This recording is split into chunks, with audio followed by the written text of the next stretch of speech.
Hi hello ನಮಸ್ತೆ friends, welcome back to my channel. So ಇವತ್ತು ಮಾರ್ನಿಂಗಿಂದನೇ ನಾನು ಡೇ ವ್ಲಾಗ್ ಮಾಡ್ತಾ ಇದ್ದೀನಿ. ಎಲ್ಲರಿಗೂ ಗೊತ್ತಿರ್ಬೋದು, ಇವತ್ತು ವರಮಹಾಲಕ್ಷ್ಮಿ ಹಬ್ಬ ಅಂತ ಹೇಳ್ಬಿಟ್ಟು. ಸೊ ನಮ್ಮ ಮನೇಲಿ ಲೈಕ್ ರಾತ್ರಿ ಎಲ್ಲ ಎದ್ದಿದ್ದು ರೆಡಿ ಮಾಡೋದು ಆ ಥರದ್ದೆಲ್ಲ ಏನಿಲ್ಲ. ಪ್ರತಿ ವರ್ಷ ಆಲ್ಮೋಸ್ಟ್ 3 ಇಯರ್ಸಿಂದ ನೋಡಿರ್ತೀರಾ ಅಂತ ಅನ್ಕೋತೀನಿ. ಯಾರಾದರೂ ಹೊಸ ಸಬ್ಸ್ಕ್ರೈಬರ್ಸ್ ಏನಾದರೂ ಇದ್ದರೆ, ನಮ್ಮನೇಲಿ ಸೀರೆ ಉಡಿಸೋದಿಲ್ಲ, ಬಟ್ ಮುಖವಾಡ ಎಲ್ಲ ಕಲಶಕ್ಕೆ ಇಟ್ಟು ನಾವು ಪೂಜೆ ಮಾಡೋದು. ಸೊ ಅದಕ್ಕೆ ದೇವ್ರ ಮನೆ ಎಲ್ಲ ಕ್ಲೀನಿಂಗ್ ರಾತ್ರಿನೇ ಮುಗಿಸಿ ನಾವು ಮಲ್ಕೊಂಡಿದ್ವಿ. ಸೊ ಬೆಳಗ್ಗೆ ಎದ್ಬಿಟ್ಟು ಲೈಕ್ ಕಲಶ ಕೊಡ್ಸೋದು ಮಾತ್ರನೇ ಬಾಕಿ ಇಟ್ಕೊಂಡಿದ್ದೀವಿ. ಸೊ ಅದಕ್ಕೆ ಈಗ ಸ್ನಾನ ಮಾಡ್ಕೊಂಡು ರೆಡಿ ಆಗಿದ್ದೀನಿ. ಟೈಮ್ ಈಗ 9 o'clock ಆಗಿದೆ. ಸೊ ನಮ್ಮ ಪಾಪನೂ ಸಹ ಎದ್ದಿದ್ದಾಳೆ, ಅವಳನ್ನೂ ಸಹ ರೆಡಿ ಮಾಡೋಣ. ನಾವು ಲೈಕ್ ಅರ್ಲಿ ಮಾರ್ನಿಂಗ್ಗೆ ಪೂಜೆ ಮುಗಿಸ್ಬೇಕು ಅದನ್ನೆಲ್ಲ ಏನು ಫಾಲೋ ಆಗಲ್ಲ. ಜಸ್ಟ್ ಇಡೀ ದಿನವೂ ಚೆನ್ನಾಗೇ ಇರುತ್ತೆ. ಸೊ ಅದಕ್ಕೇ ಅತ್ತೆ ಕಿಚನ್ ಡಿಪಾರ್ಟ್ಮೆಂಟ್, ಪೂಜೆದು ಅಲಂಕಾರ ಅದೆಲ್ಲನೂ ನಾನು ನೋಡ್ಕೋತೀನಿ. ಸೊ ಇದಿಷ್ಟು ಸದ್ಯಕ್ಕಿರೋ ಅಪ್ಡೇಟು. ಇವಾಗ ಹೋಗಿ ಕಲಶ ಎಲ್ಲ ರೆಡಿ ಮಾಡಿ ಆಮೇಲೆ ಬಂದು ರೆಡಿ ಆಗ್ತೀನಿ ಪೂಜೆಗೆ. So stay tune. ನಮ್ಮ ಮನೆಯಲ್ಲಿ ಯಾವ ಥರ ಎಲ್ಲ ಫೆಸ್ಟಿವಲ್ನ ಸೆಲೆಬ್ರೇಟ್ ಮಾಡ್ತೀವಿ ಅನ್ನೋದು ಈ ವಿಡಿಯೋದಲ್ಲಿ ತೋರಿಸ್ತೀನಿ. ಸೊ ಫ್ರೆಂಡ್ಸ್, ಇದು ನೈಟ್ ಕ್ಲಿಪ್ಪಿಂಗ್ ನಾನೊಂದು ಆ್ಯಡ್ ಮಾಡ್ತಾ ಇದ್ದೀನಿ. ಸೊ ನೈಟ್ ಏನೆಲ್ಲ ಕೆಲಸ ಮುಗಿಸಿ ನಾವು ಮಲ್ಕೊಂಡಿರ್ತೀವಿ ಅಂತ ಹೇಳ್ಬಿಟ್ಟು, ಸೊ ದೇವ್ರ ಮನೆ ಎಲ್ಲ ಕ್ಲೀನ್ ಮಾಡಿಕೊಂಡು ಫೋಟೋಸ್ ಎಲ್ಲ ಕ್ಲೀನ್ ಮಾಡಿ ಅದಕ್ಕೆ ಅರ್ಶಿನ ಕುಂಕುಮ ಎಲ್ಲ ಇಟ್ಟು ಬೆಳ್ಳಿ ಸಾಮಾನು ನಾವು ಲಾಸ್ಟ್ ಟೈಮ್ ಯಾವ ಥರ ವಾಶ್ ಮಾಡಿ ನಾನು ಇಟ್ಟಿರ್ತೀನಿ ಆ ಥರನೇ ಇರುತ್ತೆ, ಒಂದು ಚೂರು ಕಪ್ಪಾಗಿರೋದಿಲ್ಲ. ಸೊ ಇವಾಗ ನಾವು ಮತ್ತೆ ಎತ್ತಿ ಪೂಜೆ ಮಾಡೋದಕ್ಕೆ ನಾವು ಮತ್ತೆ ವಾಶ್ ಮಾಡಬೇಕು ಅನ್ನೋದೇನು ಇರೋದಿಲ್ಲ. ನಾನು ಆಲ್ರೆಡಿ ಯಾವ ಥರ ಎತ್ತಿಡೋದು ಅಂತೆಲ್ಲ ಹೇಳಿದ್ದೀನಿ. ಇನ್ನೂ ಒಂದು ಸರಿ ಹೇಳ್ತಾ ಇದ್ದೀನಿ. ನಾನು ಒಂದು ಸರಿ ವಾಶ್ ಮಾಡಿದ್ಮೇಲೆ ನ್ಯೂಸ್ ಪೇಪರಲ್ಲಿ ಸುತ್ತಿ ಮತ್ತು ಯಾವುದೇ ಗಾಳಿ ಹೋಗದೆ ಇರೋ ಥರ ಒಂದು ಕಾಟನ್ ಬಟ್ಟೆಯಲ್ಲಿ ಮುಚ್ಚಿ ಎತ್ತಿಡ್ತೀನಿ. ಸೊ ಬ್ಲ್ಯಾಕ್ ಏನೂ ಆಗೋದಿಲ್ಲ, ಹಾಗೇ ಇರುತ್ತೆ. ಸೊ ಅದಕ್ಕೆ ಈಸಿ ಆಗುತ್ತೆ ನೆಕ್ಸ್ಟ್ ಟೈಮ್ ನಾವು ಯೂಸ್ ಮಾಡ್ಕೊಬೇಕಾದ್ರೆ. ಸೊ ಆದಷ್ಟು ಕೆಲಸ ಮಾಡಿ ನಾವು ಆರಾಮಾಗಿ ನಿದ್ದೆ ಮಾಡಿದ್ವಿ ನೈಟು. ಸೊ ಬೆಳಗ್ಗೆನೇ ಎದ್ದು ಫಸ್ಟ್ ರಂಗೋಲಿ ಹಾಕ್ತಾಯಿದ್ದೀನಿ, ಆಮೇಲೆ ಹೋಗಿ ಸ್ನಾನ ಎಲ್ಲ ಮಾಡ್ಕೊಂಡು ಬಂದು ಈಗ ಕಲಸನ ಕೂಡ್ಸೋದಕ್ಕೆ ಅಂತ ಹೇಳ್ಬಿಟ್ಟು ಮುಖವಾಡ ಆ್ಯಂಡ್ ಜ್ಯುವೆಲರಿ ಅದೆಲ್ಲನೂ ಹಾಕೋತಾ ಇದ್ದೀನಿ ದೇವ್ರಿಗೆ.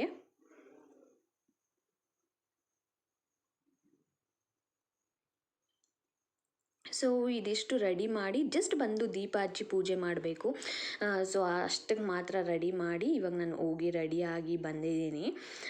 ಸೊ ಸಿಂಪಲ್ಲಾಗಿ ಪ್ರತಿ ವರ್ಷವೂ ನಾನು ಸ್ವಲ್ಪ ಹೆವಿ ಸ್ಯಾರಿನ ಉಟ್ಕೋತಾ ಇದ್ದೆ, ಸಿಲ್ಕ್ ಸ್ಯಾರಿ. ಸೊ ಆ ಥರ. ಬಟ್ ಈ ಸರಿ ಸ್ವಲ್ಪ ಫ್ಯಾನ್ಸಿದೆ ಸೆಲೆಕ್ಟ್ ಮಾಡ್ಕೊಂಡಿದ್ದೀನಿ. ಗೊತ್ತಿರ್ಬೋದು, ಪಾಪು ಎಲ್ಲ ಇರಬೇಕಾದ್ರೆ ಸೀರೆ ಎಲ್ಲ ಉಟ್ಕೊಂಡು ಮೇಂಟೈನ್ ಮಾಡೋದು ಕಷ್ಟ ಆಗುತ್ತೆ. ಪಾಪು ಎತ್ಕೋತಾ ಇರಬೇಕು ಆ್ಯಂಡ್ ಅಳ್ತಾ ಇರ್ತಾಳೆ. ಮೋಸ್ಟ್ ಪ್ರಾಬಬ್ಲಿ ಅಮ್ಮಂದ್ರ ಹತ್ರನೇ ಬರಬೇಕು ಅಂತ ಹಠ ಮಾಡ್ತಾ ಇರ್ತಾರೆ. ಸೊ ಅದಕ್ಕೆ ಈ ಸರಿ ಹೆವಿ ಸ್ಯಾರಿ ಏನು ಉಟ್ಕೊಳ್ಳೋದಕ್ಕೆ ಹೋಗಲಿಲ್ಲ ನಾನು. ಸೊ ಫೈನಲಿ ಈ ಥರ ರೆಡಿ ಮಾಡಿದ್ದೀವಿ ನಾವು ಪೂಜೆಗೆ ಅಂತ ಹೇಳ್ಬಿಟ್ಟು.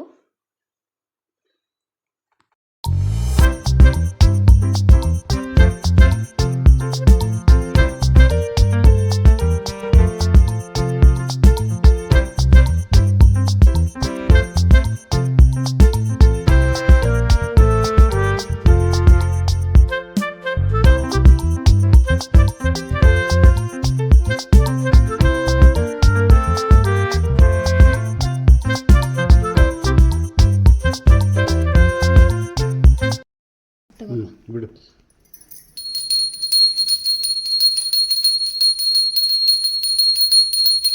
ಭಾಗ್ಯದ ಲಕ್ಷ್ಮೀ ಪರಮ ನಮಃ, ಸೌಭಾಗ್ಯದ ಲಕ್ಷ್ಮೀ ಪರಮ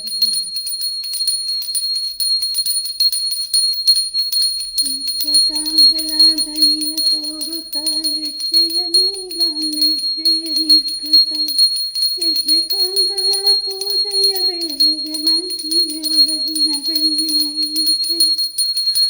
ಭಾಗ್ಯದ ಲಕ್ಷ್ಮೀ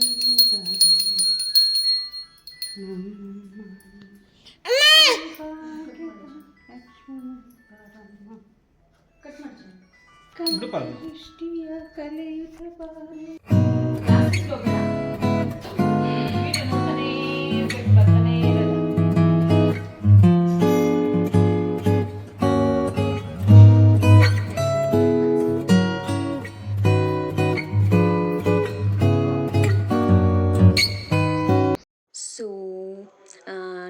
ಪಾಪುಗೆ ಈ ಡ್ರೆಸ್ ತೊಗೊಂಬಂದಿರೋದು ನಮ್ಮಪ್ಪ ನಮ್ಮಮ್ಮ. ಸೊ ತಾತ ಅಜ್ಜಿ ಕಡೆಯಿಂದ ಗಿಫ್ಟ್. ಬಟ್ ಆದರೆ ಹಬ್ಬಕ್ಕೆ ನಾವು ಹಾಕ್ತಾ ಇಲ್ಲ ಇದನ್ನು. ಅವಳು ರೆಡಿ ಮಾಡಿಸ್ಕೊಳ್ಳೋ ಸ್ಥಿತಿನಲ್ಲಿ ಇದ್ದಿಲ್ಲ. ಇದು ಅಪ್ಪ ಬೆಳಗ್ಗೆನೇ ಬಂದು ಕೊಟ್ಬಿಟ್ಟು ಹೋದರು ಹಬ್ಬಕ್ಕೆ ರೆಡಿ ಮಾಡು ಅಂತ ಹೇಳ್ಬಿಟ್ಟು. ಬಟ್ ಆದರೆ ಅವಳು ನಿದ್ದೆ ಹೋಗ್ತಾ ಇದ್ಲು ಆ್ಯಂಡ್ ಆಟ ಮಾಡ್ತಾ ಇದ್ಲು. ಸೊ ಅದಕ್ಕೆ ರೆಡಿ ಮಾಡೋದಕ್ಕಾಗಲಿಲ್ಲ. ಸೊ ಅವಳೇನಾದ್ರು ಕೂಲ್ ಆದರೆ ಸಾಯಂಕಾಲ ಮೇಲೆ ರೆಡಿ ಮಾಡಿಸೋಣ ಅಂತ ಹೇಳ್ಬಿಟ್ಟು. ಸೊ ಇವಾಗ ಪೂಜೆ ಎಲ್ಲ ಮುಗಿದು ಈಗ ಊಟದ ಟೈಮ್. ನಮ್ಮ ಮನೇಲಿ ಪ್ರತಿ ಹಬ್ಬಕ್ಕೂ ಈ ಥರನೇ ಹಬ್ಬದ ಊಟನ ರೆಡಿ ಮಾಡ್ತಾರೆ ನಮ್ಮ ಅತ್ತೆ. ಯಾರದೇ ಹೆಲ್ಪ್ ಇಲ್ದಿರ ಅವರೊಬ್ಬರೇ ಮಾಡೋದು. ಒಬ್ಬಟ್ಟಾಗಿರ್ಬೋದು, ಇಲ್ಲಿ ಎಷ್ಟು ಐಟಮ್ ಇದೆಯೋ ಅಷ್ಟು ಐಟಮ್ ನಮ್ಮ ಅತ್ತೆ ಒಬ್ಬರೇ ಮಾಡೋದು. ನಾನಾಗಲಿ ಶ್ರೀ ಆಗಲಿ, ನಮ್ಮ ಮಾವ ಚಿಕ್ಕ ಪುಟ್ಟ ಹೆಲ್ಪ್ ಮಾಡ್ತಾರೇನೋ, ಬಟ್ ನಾನಾಗಲಿ ಶ್ರೀ ಆಗಲಿ ಯಾರೂ ಹೆಲ್ಪ್ ಮಾಡೋದಿಲ್ಲ ನಮ್ಮ ಅತ್ತೆಗೆ. ಬೆಳಗ್ಗೆ ಲೈಕ್ 3-4 o'clockಗೆ ಎದ್ಬಿಟ್ಟು ಅವರೊಬ್ಬರೇ ಕಿಚನ್ ಡಿಪಾರ್ಟ್ಮೆಂಟ್ನ ನೋಡ್ಕೋತಾರೆ. ಆ್ಯಂಡ್ ಪೂಜೆ ಆಗಿದ ತಕ್ಷಣ ಫಸ್ಟ್ ನಮ್ಮಿಬ್ಬರಿಗೆ ಬಡಿಸ್ತಾರೆ. ಸೊ ಅವ್ರಿಗೇನೋ ಖುಷಿ ಈ ಥರ ಮಾಡೋದ್ರಿಂದ. ಸೊ ಅದಕ್ಕೆ ಫಸ್ಟ್ ನಾವು ಊಟ ಮಾಡಬೇಕು, ಆಮೇಲೆ ಅವ್ರು ಊಟ ಮಾಡೋದು ಅನ್ನೋ ಥರ. ಸೊ ಅದಕ್ಕೆ ಅತ್ತೆ ಮಾವ ಇಬ್ಬರೂ ಬಡಿಸ್ತಾ ಇದ್ದಾರೆ. ಏನೇನೆಲ್ಲ ಅಡುಗೆಗಳು ಮಾಡಿದ್ದಾರೆ ಅದನ್ನೆಲ್ಲನೂ